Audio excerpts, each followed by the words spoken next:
Friends and welcome to my channel. I hope आप सभी अच्छे होंगे और अपने एग्जाम्स के लिए प्रिपेयर कर रहे होंगे। So as you can see in this video I am going to share with you complete English preparation strategy. So if you are new and want to prepare for bank exam, then you can follow my strategy to get good marks in your English section. And if you are already preparing but struggling to get good marks in your English section, then you can check what mistakes you are making and you can make changes in your strategy to get good marks in your English section. So let's get started. तो starting से start करते हैं. English section जो होता है वो basically 3 चीज़ों के अराउंड रिवॉल्व करता है. First is your reading part, the second is your grammar portion and the third is your practice section. So reading जो है वो आपको अगर आप आज सोच रहे हैं कि आपको इंग्लिश की बैंकिंग एग्जाम की प्रिपरेशन स्टार्ट करनी है तो आपको आज ही से अपनी रीडिंग स्टार्ट करनी है और आपको अपनी रीडिंग कंपलसरीली करनी है जब तक आपका सिलेक्शन नहीं हो जाता है. सो रीडिंग के लिए मैं 2 ऐप्स यूज़ करती थी. द हिंदू एडिटोरियल करके एक ऐप आता है and the second app is vocab 24. तो you can check these 2 apps. So जहाँ से भी आपको कंफर्टेबल लगे पढ़ना, आप वहाँ से पढ़ना स्टार्ट कीजिए. और अगर आपको द हिंदू एडिटोरियल बहुत ज़्यादा टफ लगते हैं और आपको समझ नहीं आता है वहाँ पे क्या लिखा है तो आप बेसिकली आप बुक्स रीडिंग कर सकते हैं या अपने जो फेवरेट आर्टिकल्स वगैरह जो होते हैं if you like cooking then you can read articles related to cooking. तो आप इस तरह से अपनी रीडिंग की हैबिट स्टार्ट कीजिए और आपको अपनी रीडिंग को उस लिमिट तक ले जाना है जहां आप एक पैराग्राफ को पढ़ के आप उसका मीनिंग उसी टाइम अंडरस्टैंड कर पा रहे हैं. आपको किसी पैराग्राफ को पढ़ के उसका मीनिंग समझने के लिए उसको दोबारा ना पढ़ना पड़े. एक ही बार में आप उसको पूरी तरह से अंडरस्टैंड कर पा रहे हैं. और अंडरस्टैंडिंग के लिए सेकेंड चीज़ जो इंपॉर्टेंट है वो है आपकी वोकैब. सो वोकैबलरी के लिए what I use to do is to make notes. मैंने कंप्लीट नोट्स बनाए हुए हैं फॉर माई वोकैबलरी. तो मैं नोट से ही इन्हें रिवाइज करती थी. मैं जब भी कोई एडिटोरियल रीड करती थी मैं उसकी वोकैबलरी ज़रूर लिख लेती थी ताकि मैं उसे रिवाइज कर सकूं, क्योंकि यही वो वोकैब है जो एग्ज़ाम में आती है. वो कहीं और से नहीं पूछते हैं, वो न्यूज़पेपर से ही पूछते हैं. तो इस तरह से आपका आरसी और वोकैबलरी दोनों पार्ट कंप्लीट हो सकता है. What you have to do, read Hindu editorial. If not interested, then try to read articles and books. So understanding आपको बहुत अच्छी करनी है उससे. And then second thing is to make your vocabulary so strong. So strong means आपके जो 2 marks की vocabulary आती है एग्ज़ाम में वो नहीं छूटनी चाहिए. तो ये 2 चीज़ें हैं आपकी रीडिंग के लिए. And then second part is your grammar portion. So for grammar portion मैंने भी स्टार्टिंग में मिस्टेक्स की थी that I make notes of it. मैंने कंप्लीट नोट्स बनाए थे. मैंने आंचल मैम को फॉलो किया था, द वन जो अड्डा पे पढ़ाते थे एंड मैंने उनके कंप्लीट नोट्स बनाए थे ग्रामर के, उन्हें फॉलो करके.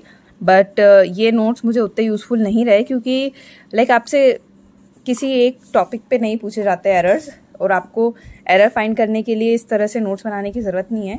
What you can do simply is follow Nimisha Bansal ma'am's 120 rules. ये सफिशिएंट है. आप इस तरह से बुक से भी कर सकते हैं और मैम ने अपने यूट्यूब चैनल पे कंप्लीट प्लेलिस्ट डाली है 120 रूल्स की. तो आप वहाँ से भी अपने खुद के नोट्स बना के भी इन्हें रिवाइज कर सकते हैं. और मैं इससे कैसे पढ़ती थी, I use to read 10 rules daily and solve 10 questions of practice section. इसी में मैम ने पीछे प्रैक्टिस सेक्शन भी दिया हुआ है. सो मैं इस तरह से, ये प्रैक्टिस सेक्शन है तो मैं इस तरह से इसे डेली सॉल्व करती थी. तो अगर मैंने आज 10 रूल पढ़े तो मैं इसी के 10-15 क्वेश्चन सॉल्व करूँगी एंड यहाँ उसके सॉल्यूशन विथ एग्जांपल्स दिए हुए होते थे, विथ एक्सप्लेनेशन दिए होते थे. तो आप इससे बहुत अच्छे से समझ पाते हैं. तो फॉर माई ग्रामर मैंने इसी को फॉलो किया है and I have seen changes in my marks. इसको करने के बाद मैंने एरर डिटेक्शन में काफ़ी इंप्रूवमेंट फील किया है. So you can also follow this. और अगर आप यूट्यूब चैनल से, मैम के यूट्यूब चैनल से अगर आप पढ़ रहे हैं और अपने नोट्स बना रहे हैं तो उसके बाद आप मैम की अचीवर सीरीज़ है अनअकैडमी पे, मैम की प्रोफाइल पे स्पेशल क्लासेस में जाना. वहाँ मैम अचीवर सीरीज़ करके एक सीरीज़ चलाती है फॉर एरर डिटेक्शन स्पेशली. तो आप ये 120 रूल्स अपने मैम के यूट्यूब चैनल से नोट्स बना लीजिए उसके एंड देन मैम के अचीवर सीरीज से आप प्रैक्टिस स्टार्ट कीजिए. सो रीडिंग और ग्रामर प्रैक्टिस आपको स्टार्टिंग से एंड तक करनी ही है क्योंकि इंग्लिश एक लैंग्वेज है और लैंग्वेज तभी स्टार्ट होगी जब आप स्ट्रांग होगी जब आप उसको कंसिस्टेंटली प्रिपेयर करेंगे. सो आपको इसे बिल्कुल भी छोड़ना नहीं है. ग्रामर को भी डेली अपनी प्रैक्टिस में रखना है एंड रीडिंग आपको करनी ही है. एंड देन इसके बाद बात करते हैं आपके प्रैक्टिस सेक्शन की. सो फॉर प्रैक्टिस, अगर आप अभी न्यू हैं और जस्ट आपने प्रिपरेशन स्टार्ट की है, तो व्हाट आई विल सजेस्ट कि आप 120 रूल्स रीड कीजिए और मैम के अचीवर सीरीज़ को देखना स्टार्ट कीजिए। और वहाँ अपनी लाइक मैम काफ़ी सारे बच्चे वहाँ अटैम्प्ट करते हैं, तो आप वहाँ पे अपनी रैंक देखिए।